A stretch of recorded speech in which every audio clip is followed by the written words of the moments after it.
রান্না হয়ে গেছে তো আজকে? হ্যাঁ, রান্না তো হয়ে গেছে অনেকক্ষণ। আজকেও সেই একই রান্না হয়েছে, সেদ্ধ সেদ্ধ ভাত। সেদ্ধ ভাতই তো সপ্তাহে একদিন করতে বলেছিলাম, ঠিকই আছে। ওই জন্য আজকে করলাম। আজকে সেদ্ধ ভাত খাও, কালকে ভালো কিছু খাও। ঠিক হ্যাঁ, আছে, এটাও ভালো কিছুই বলো। সেদ্ধটাও ভালো, মাঝে মাঝে দরকার। সপ্তাহে একদিন সেদ্ধ ভাত খাওয়া ভালো। দিয়ে দিই ভাত। ভাত একদম গরম আছে, দেরি করে ভাত হয়েছে তো আজকে। ঘি নেবে? না, মাকে ভাত দিয়ে দিয়েছি, তোমার অনেক দেরি হচ্ছিল আসতে। ও তো তুই বাড়িতে থাকলে তো একটু দেরি হয়। এই যে রেডি করে রেখেছি। মিঠি তো পেঁয়াজ লঙ্কা ছাড়া খাবে, আর আমাদের পেঁয়াজ লঙ্কা দিয়ে একটা একটা করে করছি, আলাদা আলাদা করে। তোমারটা যে করে দিই, একদম গরম গরম করবো বলে আগে থেকে তো করে রাখিনি, যার জন্য খাওয়ার সময় বানিয়ে দেবো। আমারটা আবার একটু পরে করবো, কড়াই গরমই আছে। মিঠি আলু ভাজা করলাম এখন। এটা হোক ততক্ষণ চলো ভাতটা পেলে। এই জায়গাটা এখন কিছু গোছানো নেই। এই যে রাত্রে ডাল হবে, ছোলার ডাল দিয়ে ভিজিয়ে রেখেছি।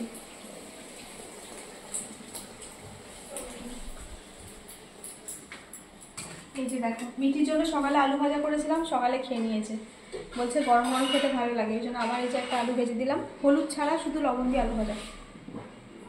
আর এই যে ভেন্ডি সেদ্ধ। ভেন্ডি সেদ্ধটাও গরম, ভেন্ডি ছিল না, বাজার থেকে আনার পর সেদ্ধ করা হলো। আর এখানে রয়েছে এই যে মুসুর ডাল সেদ্ধ, এটা সব থেকে বেশি ভালো লাগে। আমার মা পেঁয়াজ ছাড়া খেয়েছে, আমাদের তো একটু পেঁয়াজ দিলাম।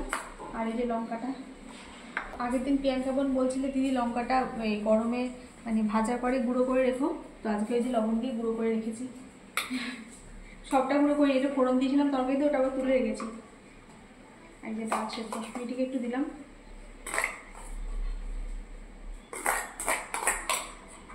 আর এখানে রয়েছে এই যে, আর এটা মুড়িতে খাওয়ার জন্য যে কুমড়োর তরকারি হয়েছিল, সেই কুমড়োর তরকারি আছে। আর শশা একটা আছে, খাওয়া হয়নি। আর এই যে আলু সেদ্ধ,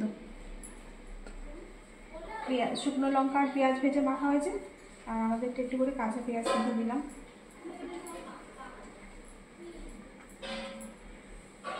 মিঠিকে একটুখানি দিই, খাবে কিনা জানি না। বুঝলো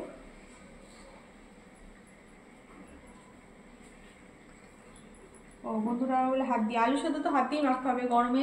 মাখার সময় তখন চামচ দিয়ে হাতা দিয়ে ভালো করে মেখে রেখেছি, তারপর তো লবণ লঙ্কা দিয়ে হাত দিয়ে লাস্টে একবার মাখতেই হবে। আমাদের হাত সবসময় সাবান দিয়ে ধুতেই থাকে বলো।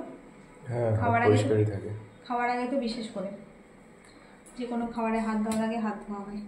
এটা সামনে দেবো, এটা আমারটা থাকলো। আর ওর আলু ভাজাটা এখানে থাকলো। আর এই যেখানে রয়েছে আচার, যদি কারো লাগে। তো ঘিটা তুমি নেবে না, আমি একটু ঘি নেবো। কাঁচা আমের আচার। হ্যাঁ, কাঁচা আমের আচার। আচারটা অবশ্য আমি বানাইনি, এটা একটা কাকিমার কাছ থেকে বানিয়ে আনা হয়েছে। বড় বয়নে আছে, অল্প অল্প করে এতে তুলে নেওয়া হয়, কাঁচের বয়নে রাখা আছে। ওই ডিমটা এনে দিচ্ছি, দাঁড়াও। ঠিক আছে। আর যদি লঙ্কা লাগে, কুমড়ো তরকারি যদি নাও তো নেবে। এর সাথে আর কুমড়ো তরকারি ভালো লাগবে না, ভালো লাগবে না। তোমার অমলেটটা হয়ে গেছে, তুলে দিলাম পেঁয়াজ লঙ্কা দিয়ে। আর মিঠির জন্য হবে শুধু লবণ দিয়ে।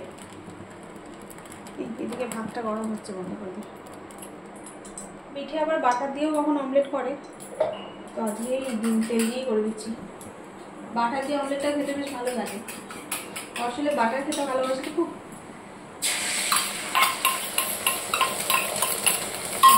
আমারটা একটু পরে করবো, আমি যখন খেতে বসছি তাহলে করবো। চলো বসে পড়ে এবার, খুব গরম গরম ডিমের অমলেট। তো এই হলো আজকে দুপুরে খাওয়া দাওয়া। দারুণ, খুব তৃপ্তি করে খাওয়া হবে। আগের দিন তো সবার খুব ভালো লেগেছে। আর মিঠির জন্য আছে এখানে আলু ভাজা। তো চলুন বন্ধুরা, আমরা এখন খাওয়া দাওয়া করে নিই, আবার পরে দেখা হবে। সবাই ভালো থাকবেন, এখন টাটা। চলো বসো, খাবার ডিম আমরা ঠান্ডা হয়ে যাবে। চলো।